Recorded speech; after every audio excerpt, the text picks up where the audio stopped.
ठाणेकरांवर मी प्रेम करतो, तसं ठाणेकरांनी माझ्यावर प्रेम केलं म्हणून मी या राज्याचा मुख्यमंत्री होऊ शकलो.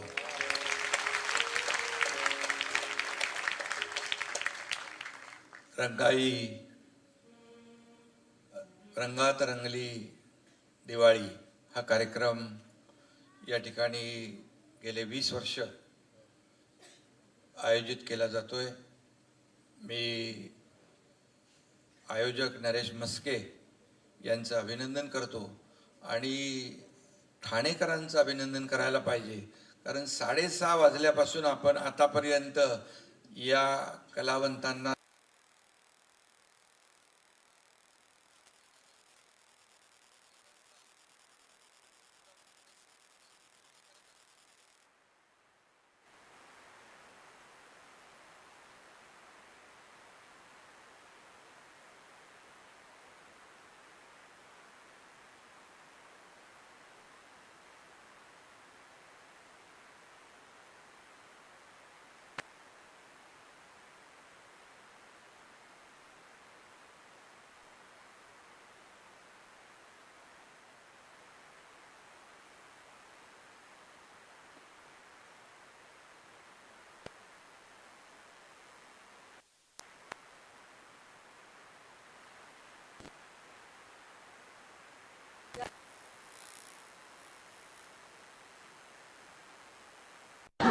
तू रिटायरमेंट नको घेऊस.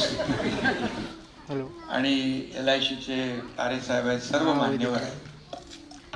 ही दिवाळी सर्वांना सुखाची, समृद्धीची, आनंदाची, आरोग्यदायी जावो अशा शुभेच्छा देतो. आणि नरेश मस्के हे रंगात रंगली दिवाळी साजरी करता करता नगरसेवक झाले, महापौर झाले, खासदार झाले. अरे आमदार होतो ते, मी म्हणलो आमदार कशाला, खासदार वाढायला. आणि मग त्यांना खासदार केल्याबद्दल तुम्हा सर्व ठाणेकरांचं मनापासून मी अभिनंदन करतो, मनापासून आपल्याला धन्यवाद देतो. दिवाळीचं पर्व आहे, आनंदाचं पर्व आहे आणि त्याचबरोबर दुःखाचं, पुराचं सावट देखील आहे. आणि म्हणून बळीराजा दुःखात, संकटात आहे. आपण सगळ्यांनी त्यांना मदत केली आहे. बळीराजाच्या पाठीशी अख्खा महाराष्ट्र उभा राहिला आणि त्याचे अश्रू पुसण्याचं काम प्रत्येकाने जसं जमेल तसं केलंय. सरकार देखील त्यांच्या पाठीशी उभं राहिलंय आणि म्हणून त्यांच्याही जीवनामध्ये अशा प्रकारचा आनंद सातत्याने येत राहो, त्यांची संकटं सगळी दूर हो. मी नेहमी कुठेही गेलो तर परमेश्वराकडे साकडं घालतो, बळीराजाचं संकट अरिष्ट दूर हो, कारण बळीराजा आपला अन्नदाता आहे. आणि म्हणून त्याच्या घरात देखील, आपल्या सगळ्यांच्या घरात लक्ष्मीचा वास राहो आणि गणपतीचा निवास आणि आरोग्य सगळं सगळ्यांचं चांगलं राहो. आणि खरं म्हणजे आपण दिवाळी हा नुसता सण नाही आहे, आपण सगळे सण साजरे करणारे सगळे लोक आहोत. अगदी गोविंदापासून, गणपतीपासून, नवरात्रोपासून, दसरा, दिवाळी सगळे सण साजरे करतो आपण. ही आपली संस्कृती, आपली परंपरा जोपासण्याचं, पुढं नेण्याचं काम करतो. आणि मी खास करून ठाणेकरांचं अभिनंदन करीन, की ठाणे हे असं शहर आहे की ते सर्व सण अतिशय उत्साहात, जल्लोषात साजरे करतो. काल ठाण्यात तलावपाळी पाहिलं, अतिशय सगळे तरुणाईचा आनंद आणि उत्साह ओसंडून वाहत होता.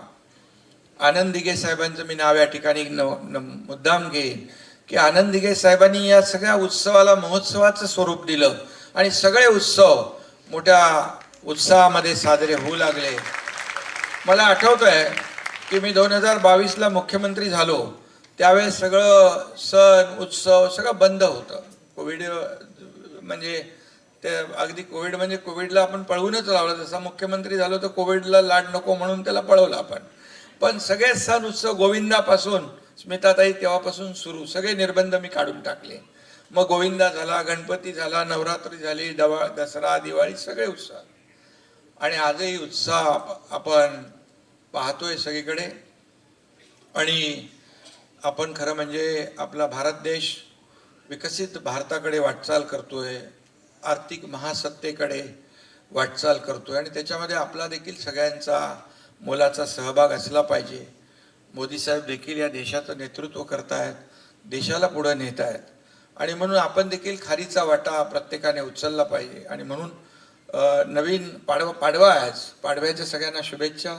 आणि पाडव्याला आपण संकल्प आरोग्याचा करूया, समृद्धी आणि त्याचबरोबर शिक्षणाचा, पर्यावरणाचा, शेती समृद्धीचा, आमच्या लाडक्या बहिणींच्या सक्षमीकरणाचा.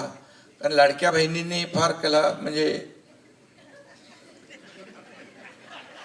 लाडक्या बहिणींची जादू होती ना, म्हणून अगदी मी काय राजकीय बोलू इच्छित नाही, परंतु झालेल्या विधानसभेच्या निवडणुकांमध्ये लँडस्लाईड विक्ट्री लाडक्या बहिणींच्या आशीर्वादामुळे मिळाली.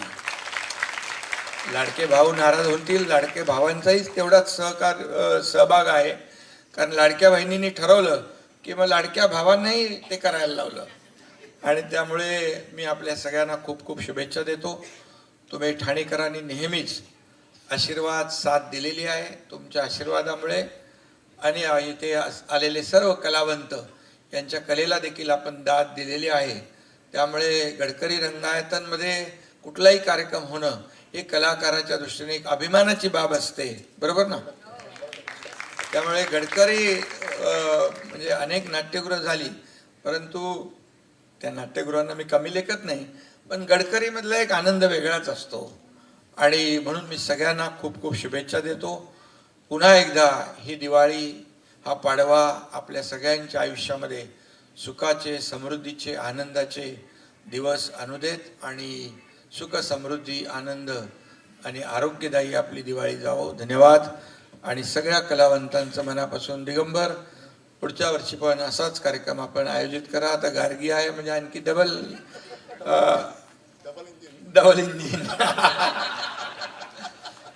इंजिन आणि सगळ्यांचं सहकार्य आहे. खरं म्हणजे सहकार्य सगळ्यांचं असलं तरी सुद्धा इथे व्यासपीठावर किती कलावंत किंवा आम्ही असलो तरी सुद्धा शेवटी समोर बसलेले रसिक प्रेक्षक नसतील तर त्या कार्यक्रमाला शोभा. शिंदे साहेब थांबा तुम्ही. जय हिंद जय महाराष्ट्र होण्याच्या आधी एक नॉन पॉलिटिकल प्रश्न आहे, तो सगळ्या आमच्या मनात आहे. तुम्ही म्हणालात ना भाऊबीज वगैरे, ती उद्या आहे, ते उद्यावर टाकू, पण आज पाडवा आहे तर बायकोला काय देणार आहे तुम्ही ते सांगा. हे असं जाहीरपणे कसं सांगा. खरं म्हणजे त्यांच्या वाट्याला मी दिवाळीत थोडाफार येतो एवढंच आहे. आणि सकाळी इकडे रोज 4 दिवस पहाट सुरूच आहे. बघा, ती पण कोणाची तरी बहीण आहे, त्यामुळे तुम्ही तिला असं डावलू नका, नाहीतर फार मेवणा फार हे करेल मग. नाही बाबा, त्याच्या सपोर्टमुळे तर सगळं चाललंय ना. वा वा वा. शेवटी घरी घर सांभाळणं कुणीतरी लागतं ना. आणि म्हणून लाडक्या बहिणींना, लाडक्या भावांना, सगळ्यांनाच, आमच्या लाडक्या शेतकऱ्यांना, लाडक्या ज्येष्ठांना, सगळ्यांना दिवाळीच्या खूप खूप शुभेच्छा. आणि दिगंबर, तुमच्या सर्व टीमचं, कलावंतांचं मनापासून अभिनंदन. स्मिताताईंचं खास अभिनंदन. गेले अनेक वर्ष, 15 वर्ष आपण 16 वर्ष आपण उत्कृष्टपणे या कार्यक्रमाचं नियोजन, निवेदन करता, त्याबद्दल तुमचं मनापासून अभिनंदन. आयोजक नरेश मस्के, तारे साहेब, यांचं सगळ्यांचं मनापासून अभिनंदन. रसिक प्रेक्षकांचं, ठाणेकरांचं मनापासून अभिनंदन. धन्यवाद.